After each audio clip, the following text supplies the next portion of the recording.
Olá, seja muito bem-vindo a mais um programa Somos Educação. Um programa que é feito para você que tem filho ou que estuda na educação básica. No episódio de hoje nós vamos falar sobre rotina de estudo e recuperação.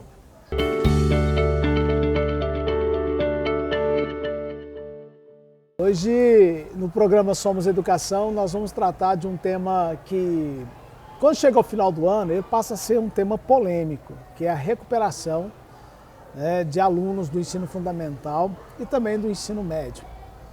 Então, assim, esse assunto, ele acaba no final do ano virando um transtorno para as famílias. As famílias entram em desespero, junto com os filhos, para entender como sair desse processo. A nossa orientação é o seguinte: não espere chegar. Então, quando iniciar 2016, você pai, você mãe que está com esse problema, quando começar 2016, cria-se uma rotina de ir à escola e saber como o seu filho está. Porque é muito comum, quando a criança ela chega aos seus 12 anos, e passa a ser então agora um pré-adolescente, um adolescente, o pai não acompanha mais o estudo do filho. Ele acha que o menino já está grande, que ele tem que cuidar, ele tem que se virar com seus estudos. E pelo contrário, é a hora que o pai e a mãe têm que ficar mais atento ao que está acontecendo. Porque quando chega a adolescência, também surgem outras coisas além da escola, Se você vem com a criança até os 10 anos, o principal foco é a escola. E o pai e a mãe sempre estão juntos, em qualquer momento. E depois parece que ele desapega, ele entrega, o pai não acompanha mais. Começa a ter alguns conteúdos mais difíceis e o pai acha que não precisa e não dá conta de acompanhar a criança, o adolescente. Então ele acha que o filho tem que ir por conta própria. E não, a gente recomenda que não, tá? Que o pai tem que estar sempre junto ao filho, e a filha, procurando saber o que está acontecendo na escola, Saber dia de prova, saber se a escola onde ele estuda tem semana de prova, saber qual foi a nota que ele tirou. É importante ver a prova, tá?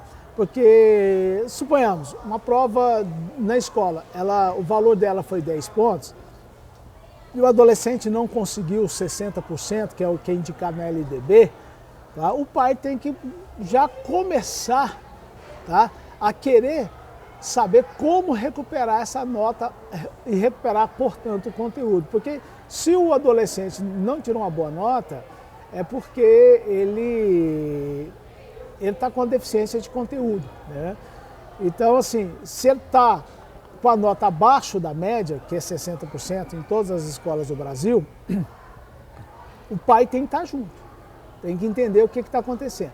E se ela estiver abaixo de 40%, é muito difícil a recuperação dessa nota, abaixo de 40%. Então a gente recomenda que ao final da correção das provas nas escolas, porque tem escola que é bimestral e tem escola que é trimestral. Por exemplo, ao final de um bimestre, o pai procura a escola, procura estar junto com o seu filho, junto aos professores, junto à coordenação, para entender o que está acontecendo e o que pode ser feito para melhorar o rendimento do aluno. Porque se ele melhorar a nota, em consequência está melhorando o aprendizado, está melhorando o conteúdo. Isso é muito importante, esse acompanhamento da família junto às escolas. E quando chega ao final do ano? Quando chega ao final do ano, por exemplo, agora é um Deus nos acuda, Porque a criança, o adolescente fica em recuperação, não tem como recuperar a nota facilmente. Algumas escolas trabalham com recuperação bimestral, outras trimestral. E além da recuperação bimestral e trimestral, tem escola que ainda tem a recuperação final, a recuperação de final de ano. O que nós vamos fazer com isso, Aí os pais já querem buscar professor particular, quer pôr o aluno para fazer um curso além da escola. O custo disso é alto no final do ano, isso vai ficar muito caro, tá? E a gente então fala o seguinte: pai, é melhor você vir acompanhando o seu filho desde janeiro, tá? que você não vai ter problema nenhum ao final, tá certo, do ano. E quando chega ao final do ano, o adolescente fica em recuperação. O que fazer? Olha, buscar a escola para entender qual é o processo, como que funciona a recuperação. Se é com aula, se é com estudo autônomo, quanto vale a recuperação, o quanto vai recuperar, qual é o percentual, a porcentagem, né, que vai ser recuperada da nota, para saber se o aluno vai ter ou não a aprovação devida. E acontece também que muitas famílias buscam aulas particulares. E nessa hora surge muito forasteiro oferecendo aula particular. Às vezes um menino é bom em matemática, faz engenharia, por exemplo, se torna um professor de aula particular. Mas ele não tem a rotina de fazer aula particular ao longo do ano, então ele aproveita só aquele momento. Se você vai buscar uma aula particular, procure na escola algumas referências. Se a escola não puder ajudar, porque nós sabemos que tem escola que ela faz essa aula, ela fornece o próprio professor para ensinar o aluno para melhorar seu rendimento na própria escola, com aulas de reforço, plantões. Então, às vezes você não precisa ter um custo adicional para isso, você resolve na própria escola. Você não precisa deslocar, né, até um professor particular ou levar um professor para sua casa para dar essa aula. Mas se nada der certo, procure a recomendação da escola para um professor particular. Sempre a escola, sempre a coordenação, não deixe de consultar jamais. E encerrando aqui esse primeiro bloco, falando sobre recuperação, daqui a pouco a gente inicia o segundo bloco, no qual nós vamos conversar com a coordenadora Fernanda Porto Moreira.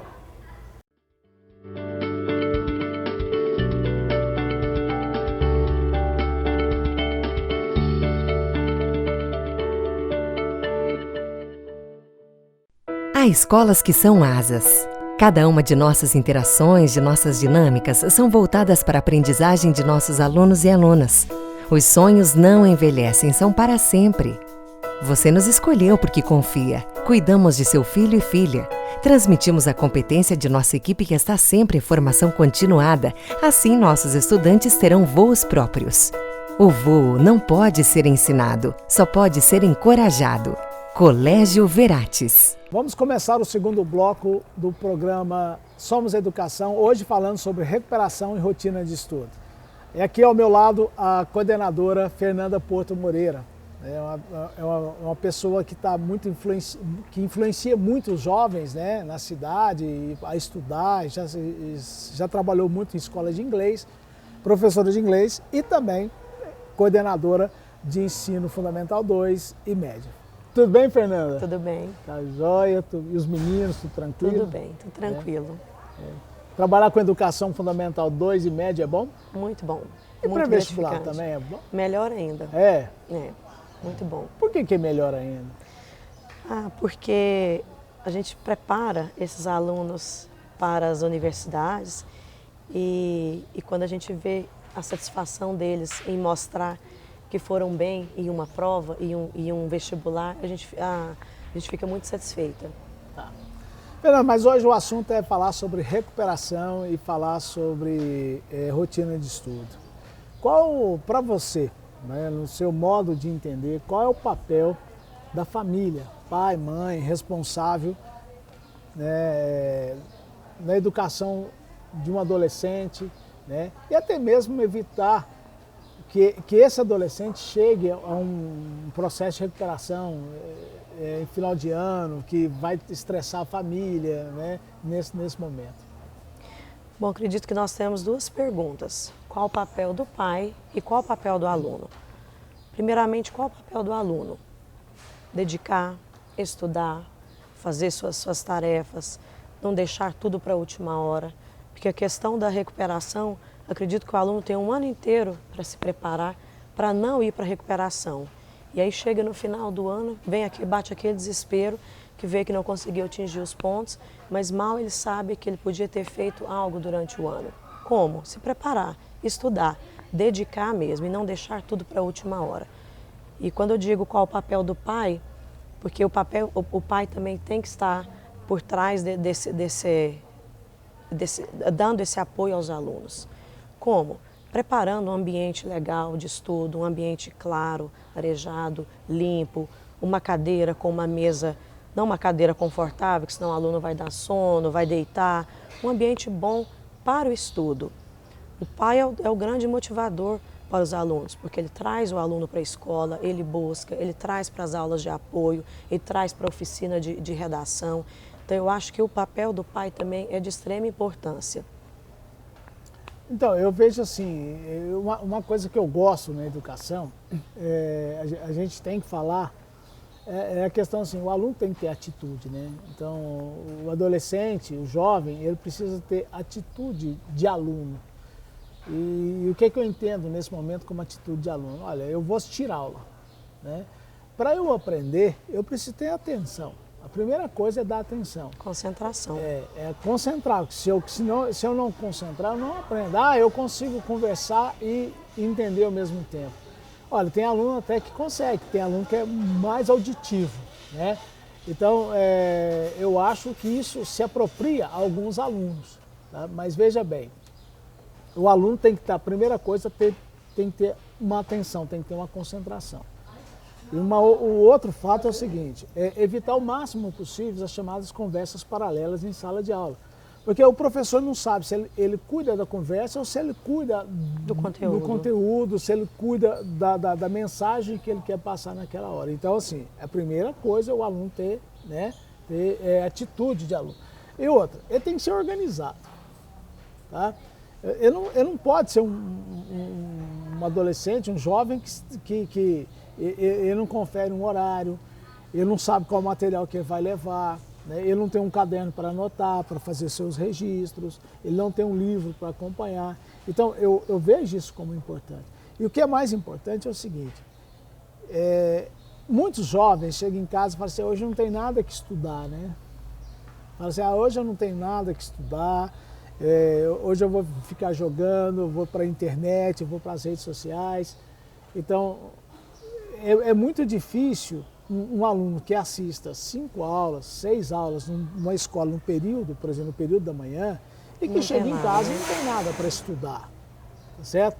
Olha, tem sim, tá? Tem sim, tem que ler, porque o estudar não é quando só o professor passa a tarefa, o estudar é quando o professor, ele vem, ele traz o conhecimento que ele quer, ele traz a sua intenção, né, sobre aquele conteúdo. O aluno, ele vai para casa, ele tem que fazer resumo, ele tem que grifar livro, ele tem que fazer resenha e tem que fazer muito exercício. Então é muito difícil, né, o aluno não ter o que fazer quando ele assiste, por exemplo, 6 aulas, quando ele assiste 5 aulas de manhã, ele chega em casa e fala que não tenho nada para estudar. Não, tem que ter sim, né? Sempre tem, né? Sempre tem, né? Não tem jeito, né? E assim, nessa hora, não sei se você... Não sei não, eu sei que você pode falar sobre isso, né? A questão, assim, da rotina de estudo, como que o aluno tem que estudar, porque a gente eu tenho uma premissa, acho que você também tem essa premissa, de que aula dada, aula estudada hoje, né? Não é nem amanhã, é hoje, você tem que estudar essa aula hoje, né? Como seria essa rotina? O que você pensa sobre essa rotina de estudo? Bom, voltando no papel do pai, só fechando o que o Marcelo disse, em relação a organizar o material de estudo. Porque eu acho assim, quando você pega o material, você abre a mochila do aluno, eu falo, quando eu chego em casa, que eu abro a mochila dos meus filhos, que eu vejo que o caderno não está organizado, a apostila está amassada, aquilo lá não vai dar ânimo para o aluno estudar. Então, o papel do pai também, eu como mãe, eu faço isso e aconselho as famílias a fazerem isso pelos filhos. Olharem o material mesmo, abrir a mochila, ver como é que está a letra, porque o material organizado, tudo que está arrumadinho, você vai ter mais gosto para estudar. Se você pegar aquele caderno todo bagunçado, rabiscado, aquela apostila rasgada, você vai olhar para aquilo e vai falar assim, não, eu não quero mexer com isso porque está muito feio. Então, ajude os seus filhos a organizarem esse material. organizarem um horário. Não é feio não você pegar uma mochila de um aluno de primeiro, segundo colegial e olhar. É bonito isso. Isso quer dizer que você está cuidando do seu filho para o seu filho ter um melhor rendimento na escola. Porque normalmente os pais eles acham assim, né? Que é adolescente, meu filho não quer nem que eu fique perto. Ele não quer na presença talvez de outros colegas. Ele fica, meu pai está aqui, aquela coisa do pagar sua Mas comida. em casa ele quer sim, ele quer esse apoio, né? ele quer esse carinho. Ele vê que você está preocupado com ele. O filho tem que sentir essa preocupação do pai e da mãe, em olhar, falar assim, nossa, meu pai e minha mãe estão preocupados com a minha educação, estão olhando a minha mochila. Olha o carinho que meu pai e minha mãe teve e tirou 10 minutos para olhar o meu material. Eu acho isso também muito importante. Então, assim...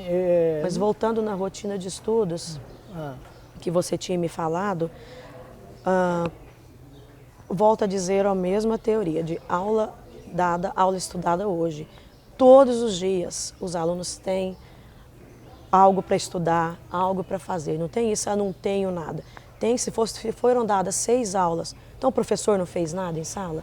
Fez, e muito.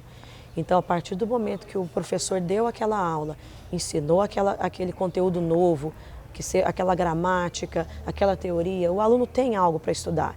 Então, chegue em casa, tire 1 hora para as disciplinas de exatas, que são as que requerem mais atenção, mais disciplina mesmo para estudar, meia hora para as humanas, linguagens, o português, que é de extrema importância, né, Marcelo? Que hoje a interpretação vale tudo.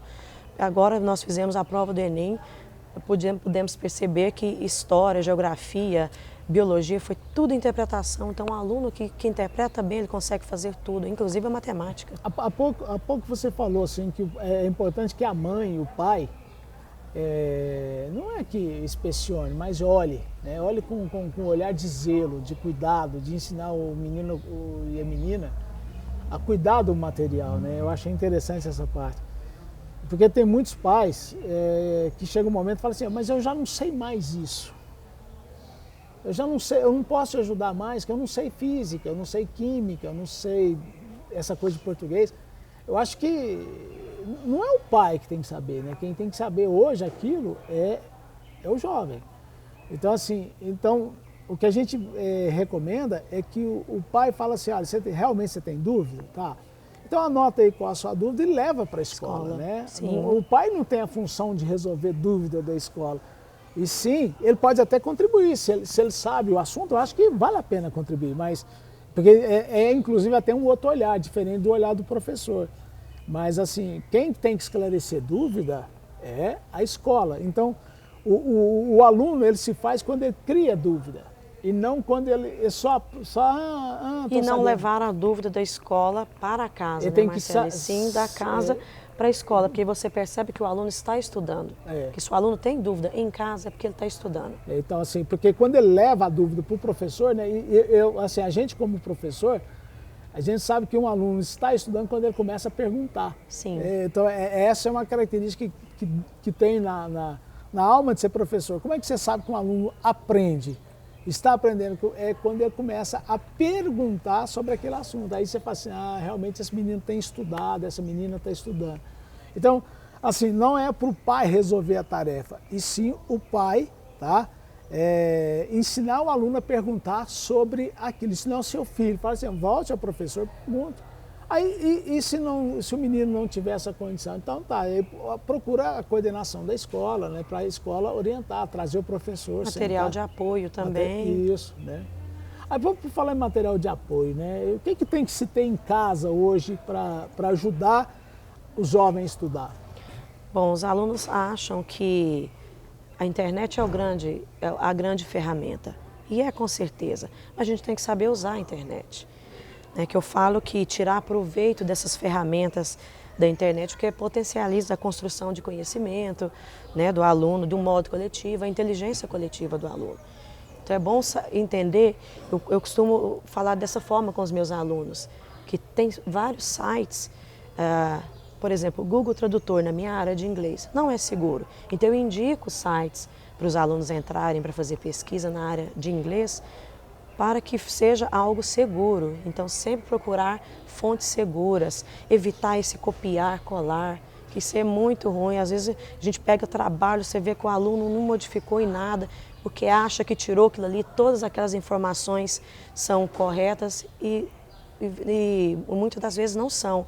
A Wikipedia, né, a Wikipédia também não é, tem fontes ali que não são tão atualizadas, então vamos ficar atento a esse buscar pela internet. Ah, mas o meu pai não proíbe que eu use a internet, porque acha que eu vou entrar no Facebook. Tem outras ferramentas, bibliotecas. Hoje nós temos a biblioteca do UFG, Sezuc, Senac, a biblioteca virtual de catalão, que é um show. Biblioteca nas escolas, nas né? escolas públicas, estudos, né? Tem as nas bibliotecas, escolas particulares também, nas escolas todas particulares também. Né, eu sou da época que a gente ia para a biblioteca, porque, sentava, lia os livros, e era muito bom aquele momento de estar ali com os nossos colegas, estudando, até o momento de trocar informações, trocar conhecimentos. Entendi. Porque eu vejo assim, nada tira do ato de estudar, né? Nada tira do ato de estudar o ler, o fazer resumo, o fazer exercício. Principalmente fazer exercício, porque o exercício ele vai filtrando, né, o conhecimento, ou aquilo que é realmente necessário saber. Porque tem muita coisa que tá no texto, mas é para poder levar o conhecimento. O exercício já mostra o que é que precisa realmente saber. Então eu acho que é fundamental a leitura, é fundamental o resumo, o grifar e o fazer exercício. Eu acho que isso não tem nada que substitua. Ter a videoaula é ótimo, mas ela é um complemento, né? Você pode observar que na internet tem todas as videoaulas possíveis, né?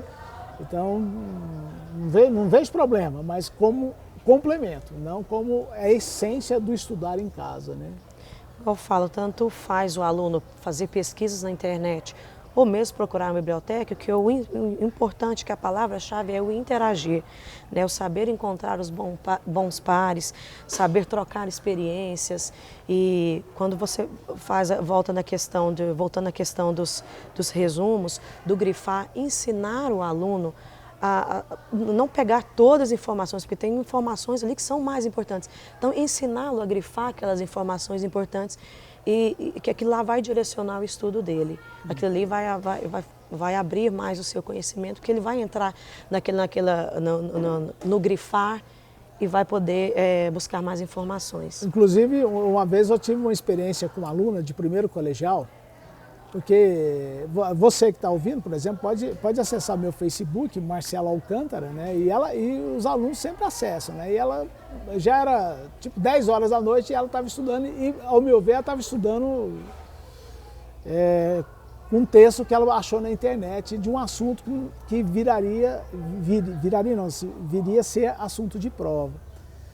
E ela falou assim, mas isso aqui está desse jeito, né? Um assunto lá de biologia, né? Que biologia tem vários olhares, né? Ah, isso aqui está desse jeito, você ensinou assim. Eu falei assim, mas onde é que você leu isso? É um texto na internet. Eu falei assim, olha, então, a minha informação que eu tenho, ela é diferente da internet. São artigos, né, que eu leio, são livros que eu estudo. Então, me dá o endereço que você conseguiu. Aí eu fui ver, era uma informação totalmente equivocada, porque nem tudo que está na internet é assim, é supra-sumo, é seguro. Então, quando o aluno, o jovem, for buscar alguma coisa para estudar na internet, consulte o seu professor. Sabe, o professor é tudo. Então, o professor vai falar assim, olha, vai ali naquele site, lá eu te garanto, né? Tá bom? E se você achou alguma coisa em um site, tá? Se você achou alguma coisa em um site, quem acha que é interessante, traz para o seu professor. Traz para o professor fazer uma avaliação. Chegar, quem averiguar. Sabe é uma fonte segura. E ele pode, inclusive, a partir de agora, difundir essa fonte segura. Eu acho que assim vai ficar melhor, tá? Porque nada substitui um livro, né? Nada substitui um livro. Apesar que os livros hoje no Brasil estão muito caros, né? Estão sendo, para reduzir o custo, tem livro, editora mandando para a China para ser impresso, né? Para ver se diminui o custo, mas não consegue diminuir o custo porque é muito caro fazer um livro. E eu acho interessante também o pai Muitos alunos não conhecem as bibliotecas, né? Não sabem o que é uma biblioteca, porque acham tão mais fácil entrar na internet, pesquisar. Então o papel do pai também, leve o seu filho a uma biblioteca, leve-o para conhecer uma biblioteca, leve-o à biblioteca da UFG, que é um sonho. Eu estudei no UFG e é uma biblioteca fantástica, a biblioteca do SESUC, então leve-o para conhecer, para pegar aquele material, colocar a mão nos livros mesmo. Eu acho, aqui em Catalão eu posso citar, além das bibliotecas das escolas, né, das escolas particulares, tem a biblioteca do Colégio Estadual Joanete Campos, que eu conheço, é uma biblioteca muito boa. Tem a chamada Biblioteca Digital, que é uma das melhores bibliotecas que eu já fui. Tá? Tem um acervo de livros muito interessante. A Biblioteca do Senac, tá certo? Que fica ali na Raulina, né, com a Wagner Estelita Campos, tem uma biblioteca de acesso à comunidade. A Biblioteca do SESUC, que é uma instituição de ensino, é a primeira instituição de ensino de catalão superior. Tá? Tem também a Biblioteca da UFG, que agora vai deixar de ser UFG a partir do dia 19, a gente não sabe o nome, mas que vai ser uma faculdade, uma universidade autônoma, né? Isso é um ganho em educação muito importante para Catalão. Então, assim, não tem ambiente de estudo em casa? Ensina seu filho a estudar em biblioteca, tá? Leva ele para a biblioteca, porque ele tem que manusear livro, porque quando ele for para uma faculdade, ele já vai saber usar a biblioteca, não vai ter aquela dificuldade, como que eu vou saber, como é que eu vou agir, não, ele já sabe usar a biblioteca. Não vai ficar perdido, Não né? vai ficar perdido, não vai ficar a deriva, né, do que eu faço, então ele já sabe que chega, senta, estuda o livro, como é que solicita um livro que está ali na estante, como é que solicita um artigo, que eu acho que é fundamental isso. Mais alguma coisa, Fernanda? Sim, eu quero só ressaltar a questão do pai, do apoio da família nesse momento também, de estar mostrando aos alunos, aos seus filhos, as ferramentas de estudo. Não dê respostas prontas. Assim, lembrando que achando que isso vai ser o mais fácil, que você vai resolver aquele problema, vai ficar livre. Não dê respostas prontas. Pergunte se ele tem dificuldades. Mostre ferramentas para ele de estudo. Leve às bibliotecas. Organize o material. Sempre estimular ele a perguntar para o professor. A dúvida dúvida se resolve com o professor. Com o professor, e não em casa. E se tiver mais dúvida, assim, tiver com maior dificuldade, então nesse momento seria bom buscar a coordenação, né? Para a coordenação, montar aula de apoio, né, para ele. Montar as aulas de apoio, as aulas, aqueles atendimentos individualizados que ajudam muito os alunos. Porque ali o foco vai direto na dúvida mesmo do aluno, fica o professor com o aluno, esse atendimento também é de extrema importância. Nesse tempo todo que eu trabalho com educação, que já chegando aí 3 décadas, né, de educação, uma coisa que eu sempre observei, né, a família, às vezes, o pai, a mãe, é muito mais importante do que o filho sozinho, do que o jovem sozinho. Então, quando você tem uma família estruturada, não precisa ser casado, pai, mãe, essas coisas, mas que seja estruturada para ajudar o filho a estudar, que monitora, que acompanha, que procure saber como é que estão as notas, o que esse menino está aprendendo, procurar saber assim, o que você está aprendendo em matemática? Funções? Eu lembro quando estudava funções. O que você está estudando em português? Verbo? Que legal, verbo, né? Procurar saber sempre o que ele está fazendo. Toda família que faz isso, o filho tem menos dificuldade nos estudos e alcança com mais rapidez, tá, o ensino superior. Então, assim, a participação da família é muito, mas muito importante na formação da escolaridade do filho. Então, assim, eu falando aos pais, né, acompanhe, vai à escola, procure saber como é que está o conteúdo, se o conteúdo está em dia, quando vai finalizar, se aquilo é significativo, até que ponto é significativo para o aprendizado do aluno. E se não é significativo, por que ele está estudando aquilo? Qual que é o objetivo da escola em ofertar aquele tipo de conteúdo? Onde que a escola tem a intenção de chegar? Porque todo estudo tem uma intenção. Tá? Então, mesmo que seja um número complexo em matemática, mas tem que chegar, tem que estudar porque tem uma intenção. Então, a gente encerra aqui mais um programa Somos Educação. Fernando, muito obrigado pela sua participação aqui no nosso programa Somos Educação. Tá? Você como professora, como coordenadora, tá? Muito obrigado por ter vindo participar com a gente. Por nada, obrigada eu. É uma grande satisfação e alegria em poder falar um pouco aos pais e às famílias sobre o que melhorar, o que pode ser feito de melhor para os nossos filhos. Muito obrigada. Eu que agradeço. Muito obrigado a todos. Até o próximo episódio de Somos Educação.